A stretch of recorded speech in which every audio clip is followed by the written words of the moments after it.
नमस्कार दोस्तों, स्वागत है आपका ब्राइट एग्रो क्लासेज के ऑनलाइन प्लेटफॉर्म पर। दोस्तों, हम बात कर रहे थे प्लांट ब्रीडिंग की। और प्लांट ब्रीडिंग में जो हमने पहले टॉपिक पढ़े थे उन्हीं से जो आगे टॉपिक है हमारा सिलेबस का, वो है आज मेल स्टेरिलिटी की बात करेंगे। ठीक है दोस्तों, तो मेल स्टेरिलिटी आज तक आपने मतलब ऐसे कंफ्यूजन में रहे होंगे या समझ में नहीं आई होगी, तो कोई टेंशन वाली बात नहीं है। आज हम डिटेल से पढ़ेंगे और बिल्कुल कंसेप्ट से समझते हुए आगे बढ़ेंगे, तो टेंशन लेने वाली बात नहीं है। प्लांट ये मेल स्टेरिलिटी की बात करते हैं।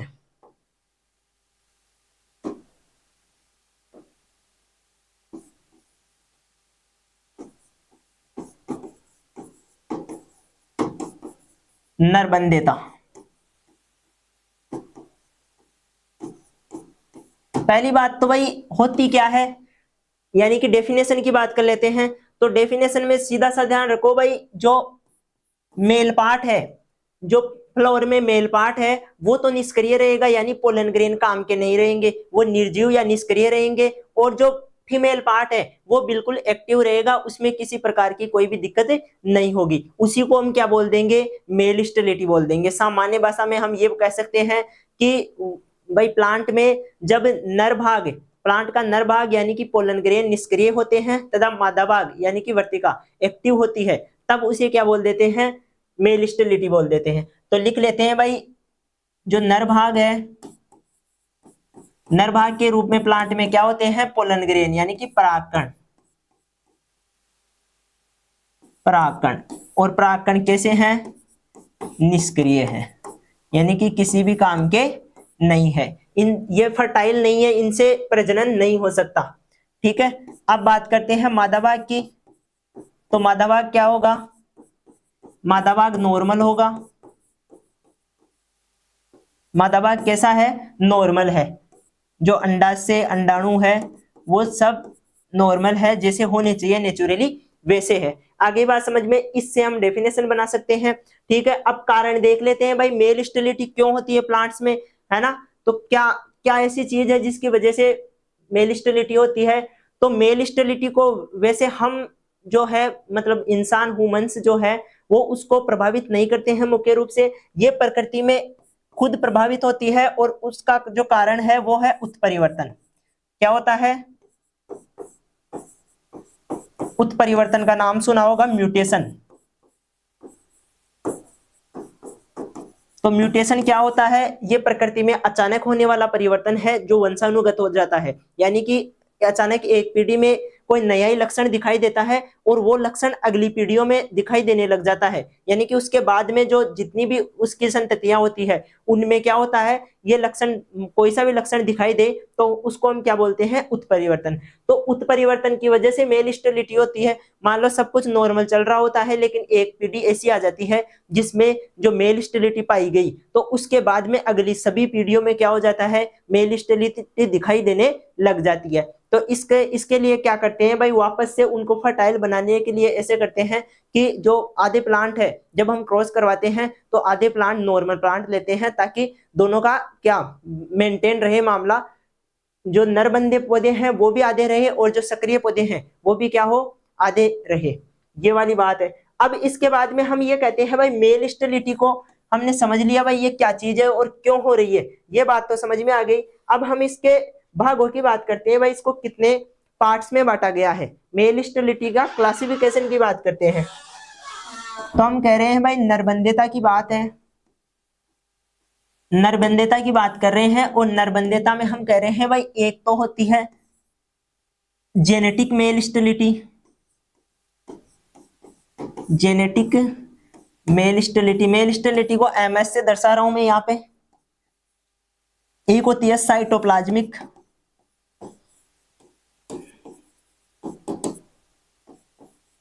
मेल स्टेरिलिटी, और एक इन दोनों से मिलकर बनी होती है दोस्तों, जिसे हम कहते हैं जेनेटिक साइटोप्लाज्मिक मेल स्टेरिलिटी।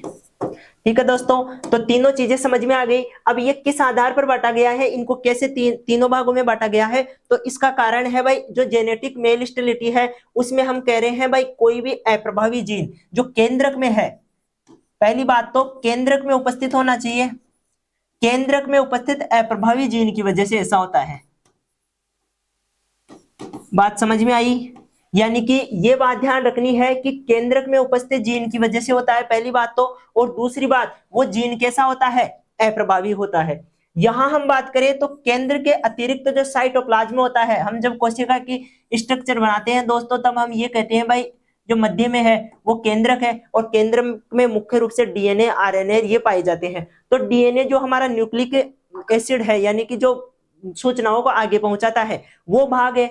अब सूचनाओं को आगे पहुंचाने वाले भाग की वजह से यदि वो अपनी मेल स्टेरिलिटी हो रही है तो उसको तो हमने जेनेटिक मेल स्टेरिलिटी बोल दिया। यदि इसके अलावा साइटोप्लाज्म में कुछ जीन है, अब वो कहाँ पाए जाते हैं, तो दोस्तों जो क्लोरोप्लास्ट और माइटोकॉन्ड्रिया होते हैं उनमें खुद के अलग से जीन होते हैं। क्लोरोप्लास्ट में और माइटोकॉन्ड्रिया में मुख्य रूप से खुद के क्या होते हैं, अलग से जीन होते हैं। उनकी वजह से यदि ये मेल स्टेरिलिटी पैदा हो रही है तो उसको हम क्या बोल देंगे, साइटोप्लाज्मिक मेल स्टेरिलिटी। तो हम इसको बोल सकते हैं भाई कोशिका द्रव्य की वजह से। किसकी वजह से?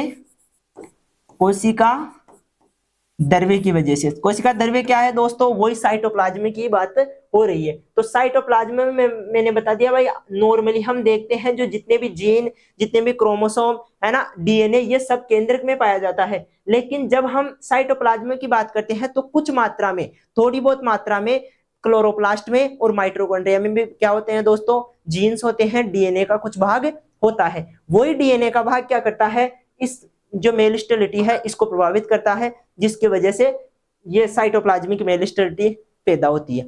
ठीक है, यहां तक की बात समझ में आ गई। इसमें हम ये कह रहे हैं कि दोनों से ही बहुत बहुत, यानी कि दोनों चीजें, कौन कौन सी, केंद्रक वाले जीन भी और कोशिका द्रव्य में पाई जाने वाली जीन, ये दोनों जब प्रभावित करते हैं तब जो मेल स्टेरिलिटी पैदा होती है उसको क्या बोल देते हैं, जेनेटिक साइटोप्लाज्मिक मेल स्टेरिलिटी। ठीक है दोस्तों, यहां तक की बात समझ में आ गई। अब पहली जो हमारी जेनेटिक मेल स्टेरिलिटी है उसकी बात कर लेते हैं, उसमें क्या होता है, बेसिक बातें उसकी कर लेते हैं। तो इसको मैं शॉर्ट में लिख देता हूं, genetic male sterility. Genetic male sterility. तो पहली बात तो दोस्तों समझने वाली बात तो यह है कि जो जीन है, जिस जीन की वजह से मेल स्टेरिलिटी आ रही है उसको मैं एमएस लिख सकता हूं। ठीक है, मेल स्टेरिलिटी वाला जीन है तो इसको मैंने एमएस लिख दिया। लेकिन ये जीन क्या है, प्रभावी नहीं है, यानी कि अप्रभावी जीन है। प्रभावी जीन होने पर तो हम ये कहेंगे भाई यदि जीन प्रभावी है, यदि जीन क्या है, अपना प्रभाव दिखाता है, प्रभावी है, तब तो जो पौधा है वो कैसा होगा, नॉर्मल होगा। नॉर्मल मतलब उर्वर होगा, फर्टाइल होगा, है ना। जैसे नॉर्मल पौधा होता है उसके पोलन ग्रेन जैसे सक्रिय होते हैं, उसी हिसाब से इसके भी क्या होंगे, सक्रिय होंगे। लेकिन जब अप्रभावी होगा, अप्रभावी को हम कैसे दर्शाते हैं, छोटे अक्षरों से दर्शाते हैं। ठीक है, तो एम और एस, छोटा जो एम है, छोटा एस है, इसको हम बोलेंगे भाई ये कैसा है, अप्रभावी है। ये कैसा है दोस्तों, अप्रभावी है। और जब जीन अप्रभावी होता है तब हमें क्या देखने को मिलती है, मेल स्टेरिलिटी देखने को मिलती है। तो ये मेल स्टेरिलिटी कब देखने को मिली हमें, जब जीन कैसा है, केंद्रक में उपस्थित जीन अप्रभावी है। तो ये बात ध्यान रखना दोस्तों, जहां पर भी प्रभावी जीन दिखाई दे इसका मतलब पौधा नॉर्मल रहेगा, और जहां पर भी अप्रभावी जीन दिखाई दे इसका मतलब वहां पर क्या होगा, वहां पर मेल स्टेरिलिटी दिखाई देगी। अब डायग्राम से भी समझ लेते हैं मेंडल के नियम के हिसाब से। अब हम ये कह रहे हैं भाई एक पौधा है जिसमें इस प्रकार का है, यानी कि दोनों ही जीन क्या है, प्रभावी है, और एक पौधा है जो नॉर्मल है, नॉर्मल क्या, अप्रभावी है। तो ये जब हम प्रभावी और अप्रभावी पौधों के मध्य क्रॉस करवाते हैं तो जो हमें F1 जनरेशन प्राप्त होती है, जैसा कि मेंडल ने मटर में करवाया था, जो लंबे पौधे थे और छोटे पौधे थे उनके मध्य क्रॉस करवाने पर उन्हें, है ना, जो मिक्स वाले पौधे मिले थे F1 जनरेशन में, उसी प्रकार से यहाँ पर भी F1 जनरेशन में क्या होगा दोस्तों, ये वाला जीनोम मिलेगा। और इस जीनोम में हम ये कहेंगे भाई सभी पौधे कैसे हैं, सभी पौधे क्या होंगे दोस्तों, सभी पौधे नॉर्मल होंगे। नॉर्मल का मतलब है उर्वर होंगे। इनमें अभी तक ये प्लाज्म, ये जो जेनेटिक्स है, जेनेटिक मेल स्टेरिलिटी है, ये अभी तक नहीं आई है। ठीक है, अब कब आएगी, जब हम इनमें सेल्फिंग करेंगे, सेल्फिंग का मतलब क्या होता है, स्वपरागण। तो आगे देख लेते हैं। जब इन दोनों में, ध्यान से देखना दोस्तों, यहां पर कंफ्यूजन होता है, यहां पर हम करवा रहे हैं सेल्फिंग। सेल्फिंग का मतलब हो गया स्वपरागण। अब जब स्वपरागण होता है तो दोनों पौधे एक जैसे ही होंगे, पहली बात तो, क्योंकि इन्हीं ऐसे ही पौधों के मध्य क्रॉस करवा रहे हैं, तो दोनों पौधे कैसे हैं, सेम है।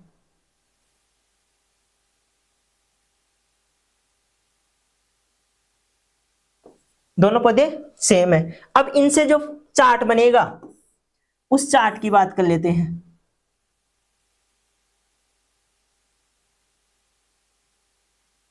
तो चार्ट में हम ये कह रहे हैं भाई, एक जीन तो जो डोमिनेंट जीन है वो आ जाएगी और एक स्मॉल जीन आ जाएगी, और दूसरे पौधे में भी एक तो डोमिनेटिंग जीन यानी प्रभावी जीन और एक अप्रभावी जीन। ये दोनों मिलकर यहां पर जो नए पौधे बनेंगे उसमें हम कहेंगे यहां तो दोनों ही क्या है, प्रभावी के रूप में है। तो पौधे कैसे होंगे, सभी उर्वर होंगे। यहाँ पर एक जीन तो प्रभावी है लेकिन एक जीन कैसी है दोस्तों, अप्रभावी है। तो यहाँ पर क्या होंगे, यहाँ पर भी पौधे, क्योंकि एक जीन प्रभावी आ गई ना, तो उर्वरी होंगे। फिर हम ये कह रहे हैं कि यहाँ पर भी पौधे कैसे होंगे, उर्वर ही होंगे।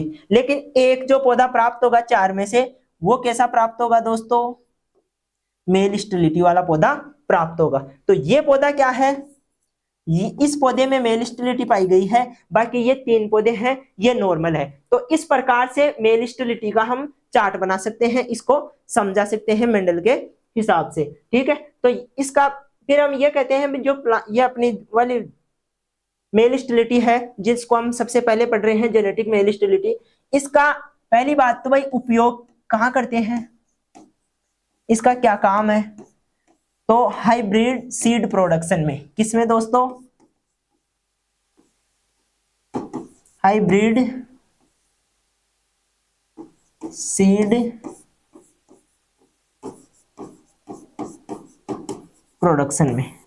तो हाइब्रिड सीड प्रोडक्शन में कैसे करते हैं, तो इसको भी आप ऐसे ध्यान रख सकते हो कि अधिकतर ये है ना, जो मेल स्टेरिलिटी है ना, ये हाइब्रिड सीड प्रोडक्शन में इसलिए काम में आती है क्योंकि जो स्वपरागित फसलें हैं जिनमें फूल खुलने से पहले परागण हो जाता है, उनके लिए ये वरदान है।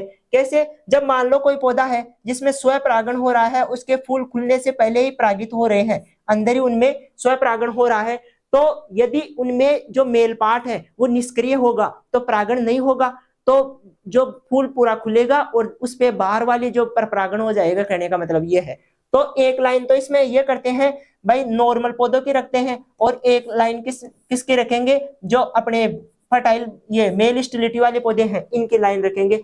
जब इनमें है ना जो स्वपरागण नहीं होगा, नॉर्मल वालों में तो क्या हो जाएगा, स्वपरागण हो जाएगा और परागण उड़कर इस पर आ जाएंगे दूसरे वालों पर, और यहाँ आएंगे ना, तब इनमें क्या हो जाएगा, क्रॉस हो जाएगा और यहाँ पर हाइब्रिड बन जाएंगे। क्या बन गए दोस्तों, यहाँ पर हाइब्रिड्स का निर्माण हो जाएगा। तो इस प्रकार से हाइब्रिड सीड प्रोडक्शन में किसका उपयोग किया जाता है, जेनेटिक मेल स्टेरिलिटी का उपयोग किया जाता है। ठीक है दोस्तों, अब बात करते हैं आगे। आगे हम ये कह रहे हैं कि इसका और कुछ टाइप भी है क्या, तो भाई इसके भी दो भाग हैं, किसके, जेनेटिक मेल स्टेरिलिटी के। तो वो है ना पर्यावरण के आधार पर है, जो एनवायरमेंट इफेक्ट डालता है ना, एनवायरमेंट इफेक्ट डालता है, उसके आधार पर इसको हम दो भागों में बांट सकते हैं। एक तो हम ये कह रहे हैं भाई टेम्परेचर के आधार पर, टेम्परेचर के आधार पर जेनेटिक मेल स्टेरिलिटी। एक हम ये कह रहे हैं कि फोटोसेंसिटिविटी के आधार पर, यानी कि प्रकाश की उपलब्धता के आधार पर भी क्या कर सकते हैं, दो प्रकार की होती है। तो इसके आधार पर, फोटोसेंसिटिविटी के आधार पर और टेम्परेचर के आधार पर हमने क्या कर दिया दोस्तों, दो भागों में इसको बांट दिया। आगे बात कर लेते हैं। अब आगे बात सबसे पहले किसकी करते हैं, टेम्परेचर से प्रभावित जेनेटिक मेल स्टेरिलिटी की। शॉर्ट में लिख दिया है दोस्तों, समझ लेना इसको। टेम्परेचर से प्रभावित जेनेटिक मेल स्टेरिलिटी की बात हो रही है। ये किस में देखने को मिली है, धान में देखने को मिली है, यानी कि जो राइस है उसमें ये देखने को मिलती है। तो इसमें क्या होता है, होने को ये है भाई टेम्परेचर से प्रभावित हो रही है, तो ऐसे कहते हैं भाई 28 डिग्री सेंटीग्रेड से यदि टेम्परेचर कम है, इससे कम है, तो जो राइस का प्लांट है वो नॉर्मल होता है। क्या होता है? नॉर्मल, यानी कि उसमें मेल स्टेरिलिटी यहां तक पैदा नहीं होती है। और जैसे ही 30 से ऊपर तक टेम्परेचर जाता है, कहां तक जाता है दोस्तों? 30 से ऊपर तक टेम्परेचर जाता है, तब हम ये कहते हैं कि वो उसमें क्या पाई जाती है? मेल स्टेरिलिटी आ जाती है, जिसकी वजह से उसमें जो मेल भाग होता है, जो नर भाग है, वो क्या हो जाता है? निष्क्रिय हो जाता है। तो ये बात हम किस में देखते हैं? धान में। इसी प्रकार हम जो पी वाली पढ़ रहे थे, फोटोसेंसिटिविटी, जेनेटिक मेल स्टेरिलिटी, जो प्रकाश पर आधारित है, तो हम ये कहते हैं कि उसमें यदि 10 घंटे से 10 घंटे के बराबर या उसके लगभग यदि प्रकाश प्राप्त होता है, प्रकाश आवर प्राप्त होते हैं, यानी कि घंटे प्राप्त होते हैं, तब हम ये कहते हैं कि पौधा कैसा होता है? धान का पौधा नॉर्मल होता है। ये भी धान में देखने को मिलती है दोस्तों। और दूसरा हम ये कहते हैं, यदि 14 घंटे से ज्यादा प्रकाश हमें मिलता है, किसको? धान को, तब हम ये कहते हैं कि यहाँ पर मेल स्टेरिलिटी पाई जाती है। ठीक है दोस्तों, तो ये बातें भी आपको समझ में आ गई होगी।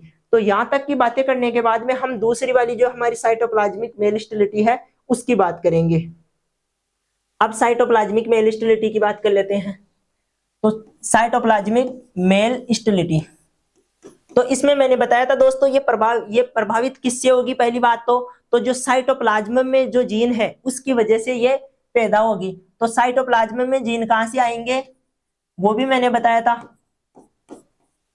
कोशिका द्रव्य के द्वारा क्या होगी? ये पैदा होगी। और कोशिका द्रव्य में जीन कहां से आ रहे हैं? तो माइटोकॉन्ड्रिया और मुख्य रूप से क्लोरोप्लास्ट के अंदर क्या होते हैं दोस्तों?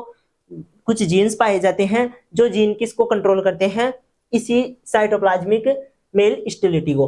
ठीक है दोस्तों, अब इसका भी उपयोग हम किस में करते हैं? मुख्य रूप से हाइब्रिड प्रोडक्शन में, हाइब्रिड सीड प्रोडक्शन में इसका भी उपयोग करते हैं। लेकिन दोस्तों इसमें एक बात ये ध्यान रखनी है कि इसका उपयोग है ना उन फसलों में ज्यादा करते हैं जिनका वेजिटेटिव पार्ट हमारे लिए इकोनॉमिक वैल्यू रखता है। वेजिटेटिव पार्ट कैसे? भाई जो बीज उनका है ना मुख्य भाग नहीं है, यानी कि प्रोडक्शन बीज का नहीं करते हैं हम उसका जो वेजिटेटिव भाग है, कंद का, या मान लो उसमें जड़ों का, जिनका ऐसी चीजों का विकास होता है, पत्तियों का, फूलों का, तो इन चीजों के लिए ज्यादा वैल्यू होती है, उन चीजों में हम इसको ज्यादा काम में लेते हैं। तो जैसे प्याज हुआ, प्याज में हम इसको काम में ले सकते हैं, इसी के साथ लहसुन में, तो ऐसी फसलें जिनमें दाने इंपॉर्टेंट नहीं होते हैं लेकिन उनका वेजिटेटिव भाग जो होता है वो ज्यादा इंपॉर्टेंट होता है, तब हम इसका मेल स्टेरिलिटी का उपयोग करते हैं। यहां तक की बातें भी समझ में आ गई होगी। अब जो लास्ट अपनी बच गई, जो दोनों का मिक्सर है, उसकी बात कर लेते हैं। तो इसमें क्या होता है? इसमें हम ये कहते हैं कि साइटोप्लाज्मिक जेनेटिक मेल स्टेरिलिटी, इसको क्या बोलते हैं? Cytoplasmic genetic male sterility. अब इसमें क्या होता है? तो इसमें सिंपल सी बात है भाई, दोनों जीनों से प्रभावित होगी, दोनों से कंट्रोल होगी। कैसे भाई? एक तो कोशिका द्रव्य से भी कंट्रोल होगी, कोशिका द्रव्य में पाई जाने वाली जो जीन है उनसे भी, कोशिका द्रव्य की जो जीन है उनसे भी प्रभावित होगी, और केंद्रक में उपस्थित जीन है, केंद्रक जीन से भी ये क्या होगी? प्रभावित होगी। ठीक है दोस्तों, और इसमें इन दोनों का प्रभाव होता है, और इनमें जब हम इनका उपयोग पढ़ते हैं, तब हम ये कहते हैं कि एग्रीकल्चर में सबसे ज्यादा इसी का उपयोग किया जाता है। एग्रीकल्चर में सबसे ज्यादा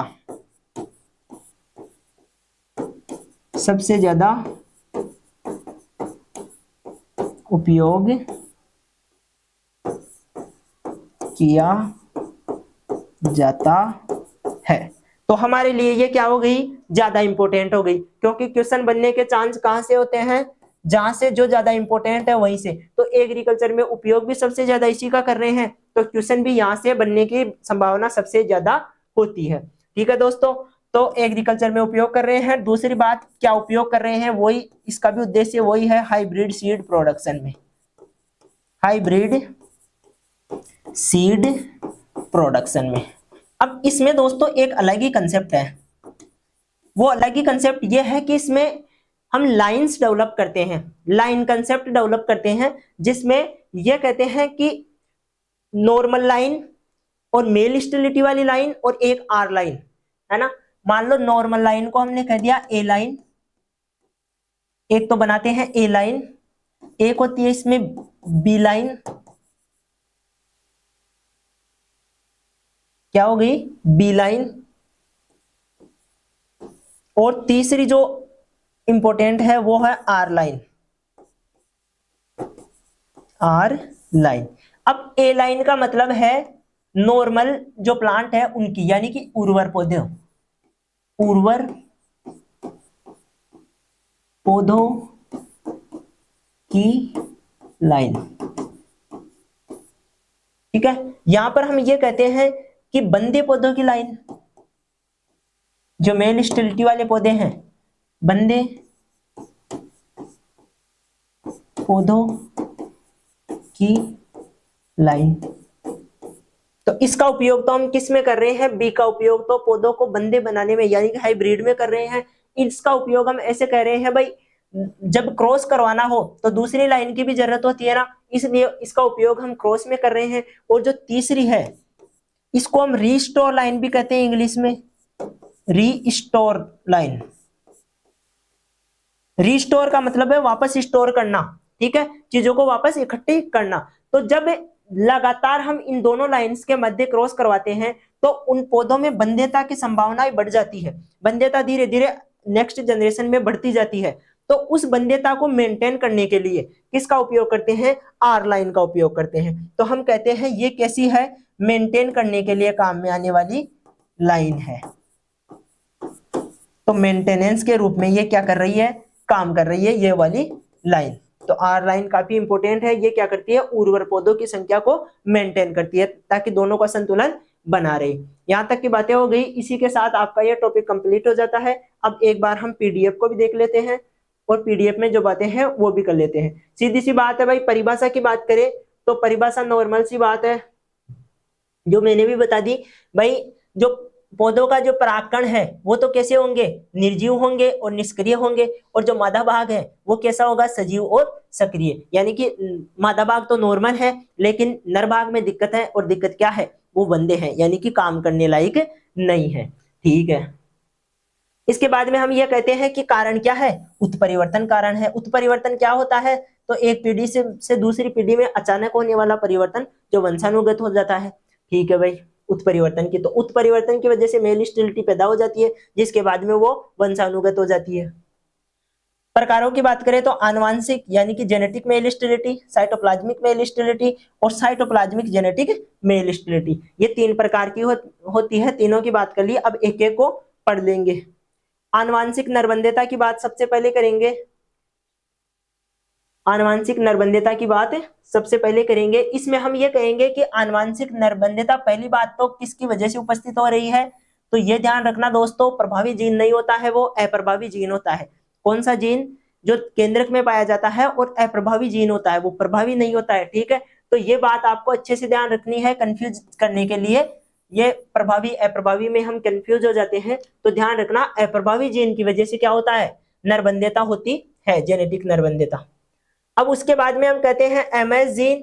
ये देखो प्रभावी और अप्रभावी को ऐसे दर्शा रखा है, यदि बड़ा अक्षर में एम और बड़े अक्षर में क्या है एस, तो हम कहेंगे कि पौधा कैसा होगा, उर्वर होगा, नॉर्मल पौधा होगा, यानी कि संततियां बनेगी। लेकिन जब एमएस होगा छोटा वाला, तब हम ये कहेंगे कि पौधा बंदे हो जाएगा, ठीक है, यानी कि उसका नर भाग क्या है, एक्टिव नहीं है, वो अभी एबनॉर्मल है।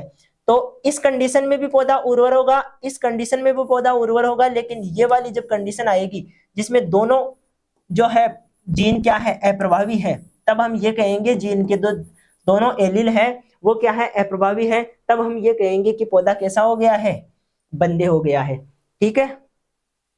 यहां तक की बातें भी हो गई। अब इसमें क्रॉस कैसे होता है, तो मेंडल के हिसाब से क्रॉस करवा दो आराम से। यहां पर हमने क्या ले लिया, अप्रभावी जीन ले लिया, और यहाँ पर क्या लिया, प्रभावी जीन ले लिया। दोनों के मध्य युग्मकों का निर्माण करके हमने सभी पौधे कैसे बना दिए, उर्वर, क्योंकि यहाँ पर एक एक जो जीन का एक एक एलील है वो कैसा है, प्रभावी है। इस प्रभावी जीन के एलील की वजह से, इस प्रभावी जीन के एलील की वजह से यहाँ पर जो F1PD होगी वहां पर पौधे सभी क्या होंगे, उर्वर होंगे। जब नेक्स्ट जनरेशन आएगी और उनमें स्वयं परागण करवाएंगे, स्वयं परागण के बाद में हम जो पौधे प्राप्त करेंगे उनमें हम ये कहेंगे भाई 4 में से एक पौधा कैसा होगा दोस्तों, मेल स्टेरिलिटी वाला पौधा होगा, यानी कि नरबंदे पौधा होगा। ठीक है दोस्तों, यहां तक की बातें भी हम कर चुके हैं। अब हम आगे इनकी बात कर चुके हैं, अनुसरण यानी कि मेंटेनेंस। तो जो मेंटेनेंस है वो कैसे रखेंगे, तो मेंटेनेंस के लिए जैसे भी हम वहां पर मेंडल के नियम में बैक क्रॉस करवा रहे थे ना दोस्तों, उसी प्रकार यहाँ पर हम ये कहेंगे कि विषम युग्मजीव पौधों के साथ हम क्या करवाएंगे, नरबंदे पौधों का संकरण करवा देंगे, जिसकी वजह से 50% नरबंदे पौधे पैदा होंगे और 50% नॉर्मल पौधे पैदा होंगे। ये बात हमको किस में ध्यान रखनी है, मेंटेनेंस में। मेंटेनेंस का मतलब है नरबंदेता को मेंटेन करना। ठीक है भाई, जैसे जैसे हम आगे क्रॉस करवाते जाते हैं तो नरबंदेता के जो गुण है वो धीरे धीरे कम होते जाते हैं, और हम चाहते हैं कि लगभग 50% पौधे तो क्या हो, नरबंदे रहे, ताकि हाइब्रिड प्रोडक्शन होता रहे। तो उसको मेंटेन करने के लिए नरबंदे पौधों को हम किससे, समयुग्मजी जो नर है उससे क्या करवा देंगे, संकरण करवा देंगे, और इसके फलस्वरूप पौधे 50-50% क्या होंगे, नरबंदे, और 50% अपने नॉर्मल पौधे हो जाएंगे।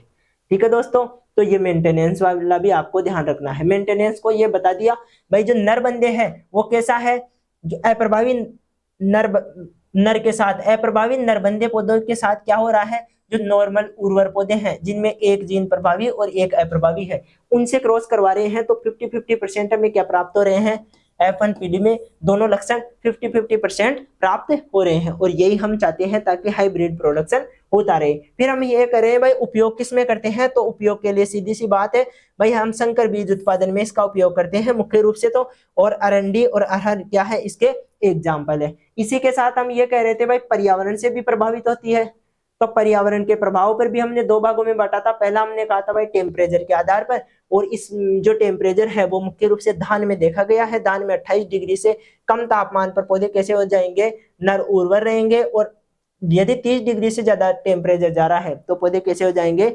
नरबंदे हो जाएंगे। तो इनका भी हम नॉर्मल पौधों के साथ, नर जो नॉर्मल पौधे हैं उनको बंदे पौधों के साथ क्रॉस करवाकर क्या बनाएंगे, हाइब्रिड सीड प्रोडक्शन करेंगे। क्योंकि हमें क्या चाहिए दोस्तों भाई, इस ये जो वेराइटी है इसके 50% लक्षण चाहिए, और ये वाली वेराइटी है ना इसके भी 50% लक्षण चाहिए। जब दोनों के 50-50% लक्षण चाहिए तब हम ये कहते हैं भाई, उसको हम हाइब्रिड प्रोडक्शन बोलते हैं, क्योंकि दोनों के आधे आधे लक्षण आ जाते हैं ना। तो यहाँ पर भी दोनों के आधे आधे लक्षण संकर बीज में आ रहे हैं, तो इसी को हम क्या बोल रहे हैं, हाइब्रिड बोल रहे हैं। फिर हम ये कर रहे हैं फोटो पीरियड के आधार पर, यानी कि जो प्रकाश है उसकी प्रकाश काल है, यानी कि टाइमिंग के आधार पर। तो यदि 10 घंटे का प्रकाश काल है तो पौधे नर उर्वर रहेंगे, और 14 घंटे का प्रकाश काल है तो पौधे कैसे हो जाएंगे, बंदे हो जाएंगे। और यहाँ भी नॉर्मल और बंदे पौधों के मध्य संकरण करवाएंगे तो हाइब्रिड का निर्माण हो जाएगा। ठीक है दोस्तों, ये बातें भी समझ में आ गई। अब दूसरे वाला जो अपना एग्जाम्पल है उसका नाम है कोशिका द्रव्य नर बंध्यता, यानी कि साइटोप्लाज्मिक मेल स्टेरिलिटी। क्या है, साइटोप्लाज्मिक मेल स्टेरिलिटी। अब ये किसके द्वारा पैदा हो रही है या किसके द्वारा कंट्रोल हो रही है, तो पहली बात तो ये किसके द्वारा, नाम में ही छिपा हुआ है, कोशिका द्रव्य द्वारा। ठीक है, साइटोप्लाज्म में है तो इसका मतलब है साइटोप्लाज्म के द्वारा ही कंट्रोल होगी। अब साइटोप्लाज्म में हमने ये कहा भाई, ये वाला जो भाग है ये तो कंट्रोल करेगा नहीं, केंद्रक वाला भाग तो अंड कोशिका में जो पाया जा रहा है, यानी कि इसमें मैंने बता दिया था भाई, एक तो क्लोरोप्लास्ट होता है जिनमें क्या होता है, खुद का डीएनए होता है। ठीक है, और एक हम ये कह रहे थे भाई माइटोकॉन्ड्रिया में भी, माइटोकॉन्ड्रिया में भी क्या होता है, खुद का जीन होता है, खुद का डीएनए होता है। ये दोनों चीजें, इन दोनों का जो डीएनए है वो किसको प्रभावित करता है, यदि नरबंध्यता को प्रभावित करता है तो उसको हम क्या बोल देते हैं, उसको हम कोशिका द्रव्य नरबंध्यता या साइटोप्लाज्मिक नरबंध्यता बोल देते हैं। इसमें भी वैसे ही करेंगे भाई, जो नरबंदे हैं उनका उर्वरक के साथ क्रॉस करवाकर हम क्या करेंगे, हाइब्रिड बना लेंगे। और इसका प्रयोग मैंने बताया था भाई, जो आर्थिक महत्व का क्या, कायिक भाग जिसका आर्थिक महत्व का होता है, यानी कि वेजिटेटिव पार्ट जिसमें आर्थिक महत्व का होता है, उसमें साइटोप्लाज्मिक जेनेटिक मेल स्टेरिलिटी का सबसे ज्यादा उपयोग किया जाता है। और इसमें जैसे कि प्याज, लहसुन, गाजर, मूली, इनमें सब में बीज तो काम के है नहीं, है ना, उनके भाग काम के हैं, और जब भाग काम के होते हैं तब हम क्या करते हैं, किसका उपयोग करते हैं, साइटोप्लाज्मिक मेल स्टेबिलिटी का उपयोग करते हैं। ठीक है दोस्तों, अब हम जो अपनी लास्ट वाली मेल स्टेबिलिटी है उसकी बात करते हैं। तो इसमें क्या होगा, इसमें दोनों का प्रभाव पड़ेगा, नाम में ही छिपा हुआ है दोनों बातें। कोशिका द्रव्य में जो जीन है उनका भी प्रभाव पड़ेगा, और जो आनुवंशिक जीन है उनका भी, यानी कि केंद्रक के जीनों का भी प्रभाव पड़ेगा। तो जब केंद्रक तथा कोशिका द्रव्य दोनों के द्वारा नरबंधेता का नियंत्रण होता है, तभी से हम ये बोल देते हैं क्या, कोशिका द्रव्य आनुवंशिक नरबंधेता। ठीक है, केंद्रक में उपस्थित प्रभावी जीन को पुनः स्थापक जीन कहते हैं, ये वापस उर्वरता लेकर आते हैं। ठीक है, यहां पर क्या करेंगे, पुनः स्थापन का मतलब है रिस्टोर, रिस्टोर। अब रिस्टोर के रूप में कौन कौन काम कर रहा है, तो जो केंद्रक के जो जीन है वो रिस्टोर के रूप में काम कर रहे हैं, और कोशिका द्रव्य के नरबंधेता के रूप में काम कर रहे हैं।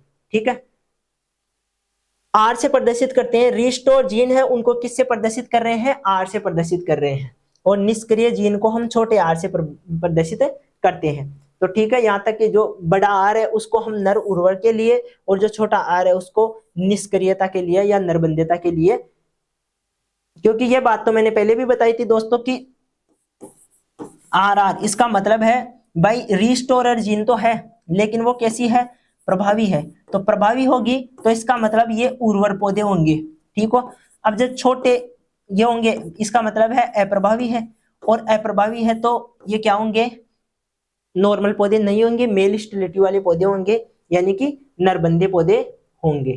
ठीक है, ऐसा यहाँ पर है, जो आर आर है वो नॉर्मल पौधे हैं यानी कि उर्वर पौधे हैं, और बड़ा आर छोटा आर है तो भी उर्वर पौधा है, क्योंकि यहाँ पर एक एलील क्या है, एक्टिव है, मतलब प्रभावी है। दूसरा हम ये करें, यदि दोनों छोटे हैं तो क्या हो जाएगा, कोशिका द्रव्य द्वारा निर्धारण होगा किसका, मेल स्टेबिलिटी का, यानी कि ये मेल स्टेबिलिटी को यहाँ पर ला रहा है।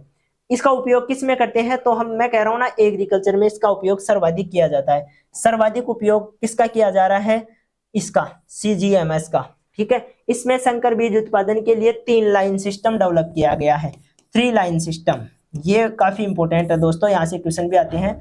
3 लाइन सिस्टम, अब 3 लाइन सिस्टम में क्या होता है, तो एक बार दोबारा से देख लेते हैं, पहले भी देख चुके हैं हम।